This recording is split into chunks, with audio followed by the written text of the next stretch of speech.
সুপ্রিয় দর্শক, আপনাদের আমন্ত্রণ জানাচ্ছি ট্রাভেল অ্যান্ড অ্যাডভেঞ্চারের দ্বিতীয় পর্বে।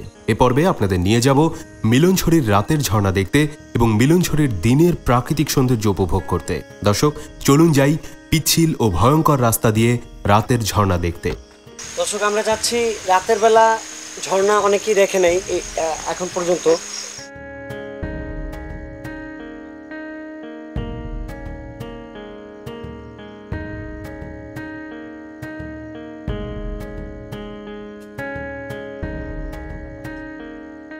আসুন আমরা দেখি ঝর্ণাটা কি।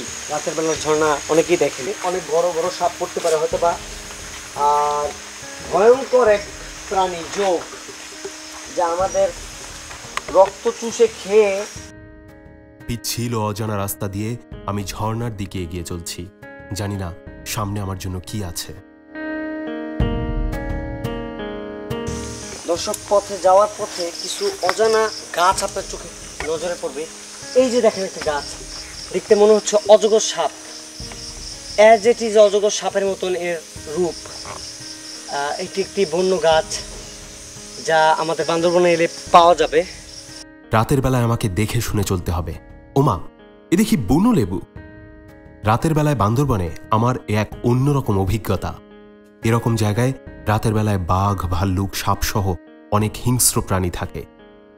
যে কোনো সময় ওদের হিংস্র থাবায় পড়তে পারি আমি। তাই আমার জন্য সতর্ক অবস্থায় চলাই উত্তম। আমাকে দেখে শুনে পা টিপে টিপে চলতে হবে এ পথে। কি পিচ্ছিল রে বাবা, দাঁড়িয়ে থাকাই কষ্টকর। প্রিয় দর্শক, ওই যে দেখতে পাচ্ছেন একটি ঝর্ণা আমাদের সামনে অলরেডি এসে পড়েছে।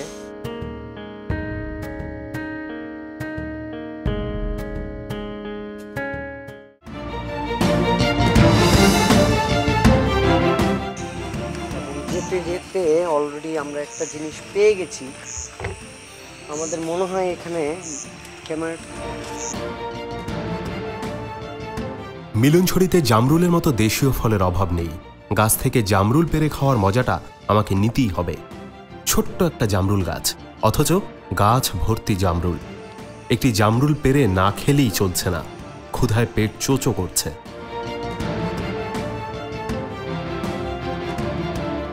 ওহ, এই তো একটা জামরুল পেয়েছি, একটু খেয়ে দেখি এর স্বাদটা।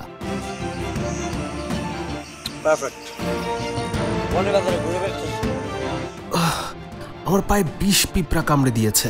পায়ে পাহাড়ি বিষ পিঁপড়া কামড় দিলে সাংঘাতিক ব্যথা করে। এই বিষ পিঁপড়া থেকে আমাকে সাবধানে থাকতে হবে। ওরা দলবদ্ধ হয়ে আমাকে মেরে ফেলতে পারে। খুব ভয়ঙ্কর ওরা। ওরে বাবারে, কি পিচ্ছিল, পাড়া খাই দেয়। এই অন্ধকারময় জঙ্গলে সামনে আমার জন্য কি আছে বলাই মুশকিল। মনে হচ্ছে ঝর্ণার খুব কাছাকাছি চলে এসেছি। উহ, আর পা চলছে না।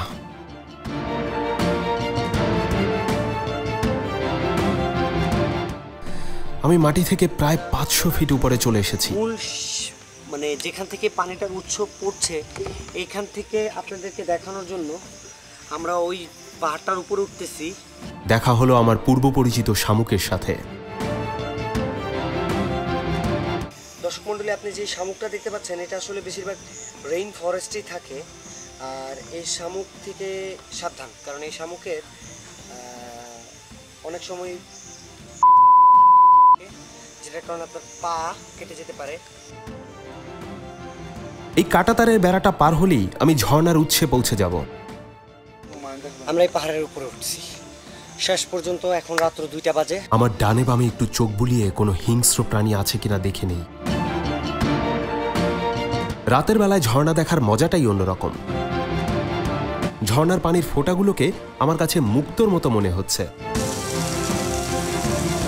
ভিউয়ার্স, আপনাদেরকে দেখাচ্ছি আমরা রাতের বেলার ঝর্ণা কিভাবে ঝরে। এই মুক্তা ঝরার দৃশ্যটা উপভোগ করার জন্য আমাকে অনেক কষ্ট করতে হয়েছে। পাহাড়ি ফুল এই ঝর্ণার সৌন্দর্যকে করেছে আরো সৌন্দর্যমণ্ডিত। আপনারা এই মুহূর্তে যে দৃশ্যটা দেখছেন, এটা বান্দরবনের একটা রূপ। অভিযান আসলে এখনো শুরু হয়নি। কালকে সকাল থেকে আমাদের অভিযানটা মূলত শুরু হবে। এবং বান্দরবনের এই রূপটা কিন্তু একটা ভয়ঙ্কর রূপ, কারণ অমাবস্যার রাত।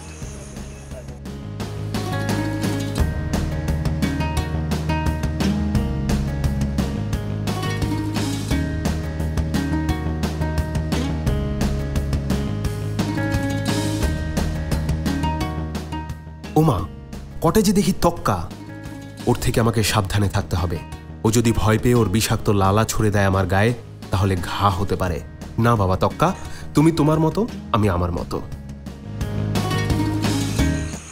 এটার লং হবে প্রায় 10 ইঞ্চি এবং এর ওজন আনুমানিক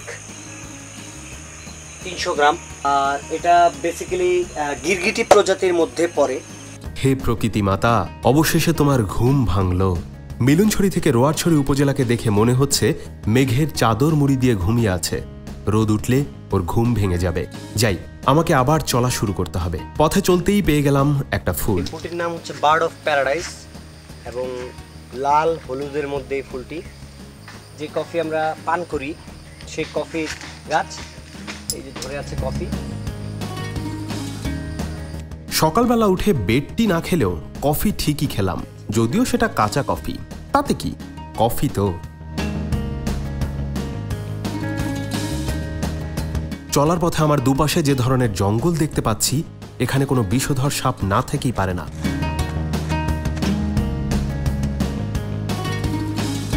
এই জঙ্গলি রাস্তায় হঠাৎ একটি লতা দেখতে পেলাম। জঙ্গলে যাওয়ার পথে আপনাদের সামনে এই ডুগিটা পড়বে। এটাকে এখানকার ট্রেডিশনাল ভাষায় বলে লাউয়ের ডুগি।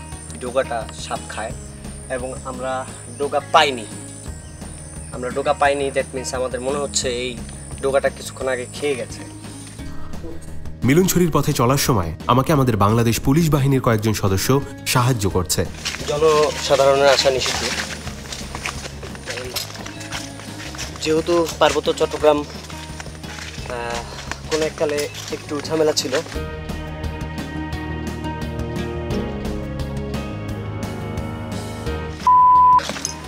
শাঙ্খু নদীটা আপনারা দেখতে পাচ্ছেন।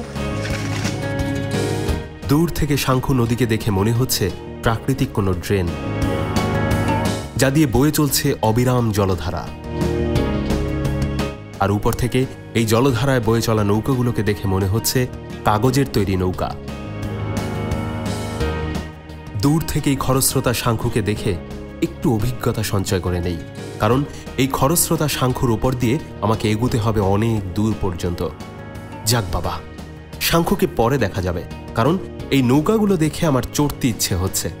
আগে তো এই জঙ্গলি পথ থেকে নামি, পরে না হয় ওই শাঙ্খুতে বয়ে চলা নৌকায় উঠব। তাই আপাতত শাঙ্খুর চিন্তা বাদ দিয়ে সামনের দিকে এগোই। বান্দরবনের জঙ্গলগুলো খুব ভয়ঙ্কর, আসলেই খুব ভয়ঙ্কর জঙ্গল এটা। এক ভয়ঙ্কর জঙ্গল দেখতে পাচ্ছেন। আমার সামনে অনেকগুলো সাপ পড়েছে। সাপ তো অনেক পড়েছে আমার সামনে, কোনোটা লেজ দেখি তো মাথা দেখতে পারি না। আমাকে দেখলেই ভয়ে পালিয়ে যায় ওরা। সামনে একটা পরিচিত গন্ধ পাচ্ছি। এই বুনো লেবুর গন্ধ। এ দেখছি কাঁঠাল গাছও রয়েছে। এই জঙ্গলে ফল গাছ পেয়েছি অনেক। দুঃখ লাগলো একটা বিষধর সাপও ভালোভাবে দেখতে পারলাম না। আমরা একটা পিট ভাইপার পেলাম। ওই যে আমরা যে সাপটি দেখলাম, এটার নাম হচ্ছে পিট ভাইপার। এই সাপটির ইংরেজি নাম পিট ভাইপার, বাংলায় একে বলে উড়ালপঙ্খী। এর গায়ের রং সবুজ, দেখতে যেমন সুন্দর ঠিক তেমনি আবার বিষধর। গবেষকরা বলে এই সাপটি পৃথিবীতে বিষধর সাপের কাতারে 3 নম্বরে রয়েছে। ওর একটি কামড়ে আমার শরীরে যতটুকু টক্সিন ঢেলে দেবে তাতে আমি 10 মিনিটের মধ্যে মারা যাব। ও ওর থেকে 3 ফিট পর্যন্ত সামনে এসে ছোবল মেরে আবার আগের জায়গায় ফিরে যেতে পারে। তাই আমাকে ওর থেকে নিরাপদ দূরত্ব বজায় রাখতে হবে। যাক, পিট ভাইপার থেকে আমি নিরাপদভাবেই সরে এসেছি। এবার সামনের দিকে এগোই। আরো অনেক পথ আমাকে পাড়ি দিতে হবে।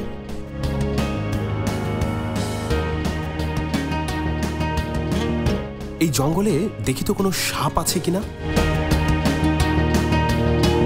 একটু সাবধানে নামতে হবে আমাকে। অসহ্য গরম পড়েছে।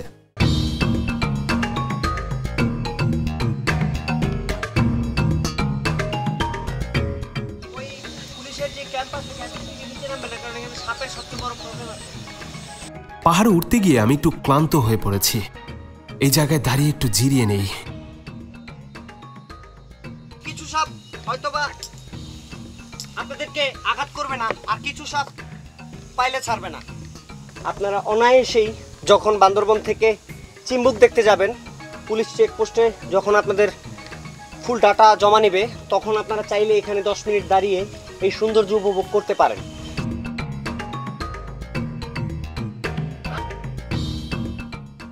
দূর থেকে শাঙ্খুর বাঘটাকে ধনুকের মতো মনে হচ্ছে। উপরে নীল আকাশের বুকে মেঘের খেলা করা, আর নিচে সবুজ পাহাড়। এই দৃশ্য যত দেখছি মন ততই উতলা হচ্ছে। দূরে মেঘের চাদর গায়ে দেয়া পাহাড়, কি অপরূপ লাগছে। ঘন জঙ্গল দিয়ে আমাকে সামনে এগোতে হবে, তাই একটু সাবধানতা অবলম্বন করতে হবে। দর্শক, আমরা মিলনছড়ির উপর দিকে যাচ্ছি। আমরা যতটুকু মানে আমাদের কাছে যতটুকু তথ্য আসছে যে এই মিলনছড়ির উপরের দিকে গেলে আপনার শাঙ্খু নদী, কেওকানাডাং স্পষ্ট দেখা যায়। এবং আমরা যাচ্ছি পাহাড়ি পিছলে পথ দিয়ে। আশেপাশে যা দেখছেন সব সেগুন গাছ, সব সেগুন।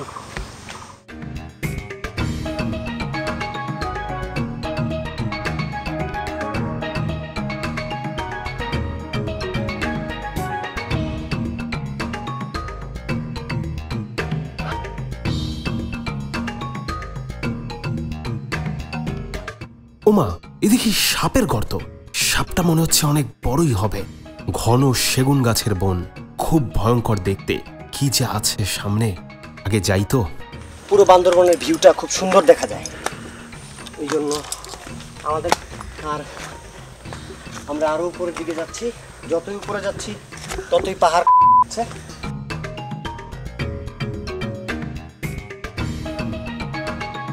ভয়ের বিষয় হচ্ছে এখানে সাপ সবচেয়ে বেশি ভয়ঙ্কর। আমাকে খুব দেখে শুনে উপরে উঠতে হবে।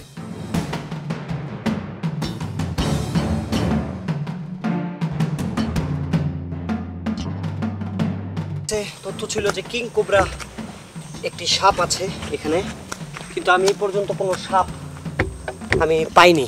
পথটা মাটি থেকে প্রায় 1200 ফিট উপরে আমরা হাঁটতেছি। আমার দুই সাইডেই দেখতে পাচ্ছেন, এই সাইডে ঘন রেইন ফরেস্ট যেখানে সেগুন বাগান, আর আমার অপর দিকে দেখুন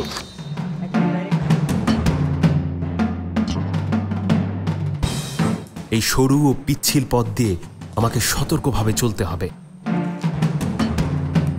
ঠিক সামনে দেখছেন চিম্বুক পাহাড়। ওই যে দেখুন চিম্বুক পাহাড় মেঘে ঢেকে গেছে। চিম্বুক এখনো মেঘের চাদর মুড়ি দিয়ে ঘুমিয়ে আছে বলে মনে হচ্ছে। এখান থেকে খুব স্পষ্টভাবেই স্বর্ণ মন্দিরের চূড়াটা দেখা যাচ্ছে। মেঘের কারণে এখনো স্বর্ণ মন্দিরের চূড়াটা ভালোভাবে দেখতে পাচ্ছি না। আস্তে আস্তে আলো বাড়ছে। পাথরের গায়ে 1000 বছর ধরে জন্মানো শ্যাওলা উদ্ভিদ। সূর্যমামা আস্তে আস্তে চাদর মারিয়ে উকি দিচ্ছে। প্রকৃতিও তার যৌবন ফিরে পাচ্ছে। এই মেহগনি গাছটা অনেক লম্বা। এর উপরে উঠলে রাঙামাটির কাপ্তাই লেকের পাহাড়গুলো দেখা যায়। আমাকে দেখতেই হবে এই দৃশ্য। আমরা যে গাছটিতে উঠতেছি, গাছটিতে উঠলে রাঙামাটি কাপ্তাই লেকের পাহাড়গুলো দেখা যায় বান্দরবনে বসে। আমাকে গাছে ওঠার আগে নিচটা যতটা সম্ভব পরিষ্কার করে নিতে হবে। গাছটা যদিও অনেক বড়, কিন্তু আমাকে ওর উপরে উঠতেই হবে। মিলনছড়ির চূড়ায় কখন যে চলে এসেছি বুঝতেই পারিনি।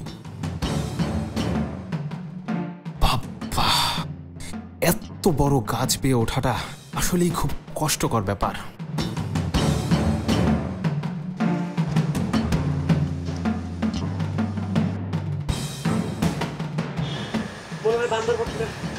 বান্দরবনটা যেন আমার। এখান থেকে এই দৃশ্য উপভোগ করার মজাটাই আলাদা। সূর্যের আলো ফোটার সাথে সাথে প্রকৃতির রূপও পরিবর্তিত হয়ে গেছে। উপরে নীল আকাশের সাদা মেঘ ভেসে বেড়ানো, আর নিচে দিগন্ত বিস্তৃত সবুজ আর সবুজ। এ আমার কাছে নয়ন জুড়ানো দৃশ্য। এক পাশে রৌদ্র ঝলমল, অন্য পাশে ছায়া। এর মাঝে যেন আলো আধারির খেলা।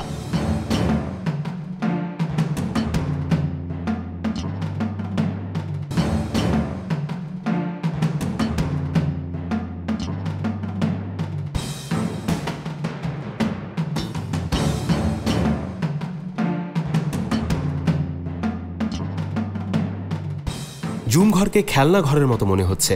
চারপাশে ঘন পাহাড়ি জঙ্গল, তার মাঝে জুম ঘর। এ যেন অদ্ভুত এক অনুভূতি। এক পাশে রৌদ্র ঝলমল পাহাড়, অন্য পাশে মেঘের ঘন ঘটা। এ যেন আমার এক ব্যতিক্রম অভিজ্ঞতা।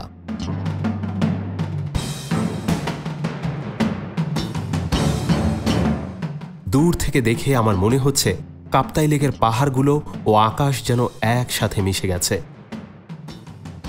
চিম্বুক পাহাড়কে দেখে আমার মনে হচ্ছে মেঘের কাছে ও যেন নিজেকে সমর্পণ করে দিয়েছে।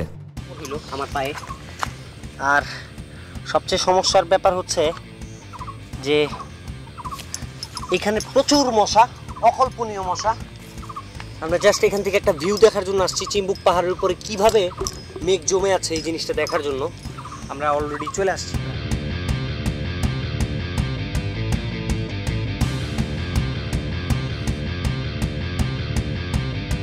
দর্শক, আজ এ পর্যন্তই। আগামীকাল আমি যাব রুমা 1 ও রুমা 2 হয়ে বগা লেক। সে পর্যন্ত ভালো থাকবেন। আগামীকাল পরিচয় হব নতুন কোনো প্রাণীর সাথে, অভিযান চালাবো নতুন জায়গায়। সে পর্যন্ত আপনার বাসায় বন্দি থাকা কোনো প্রাণী থাকলে তাকে ছেড়ে দিন, প্রকৃতিকে প্রকৃতির কাছে ফিরিয়ে দিন। বিদায়।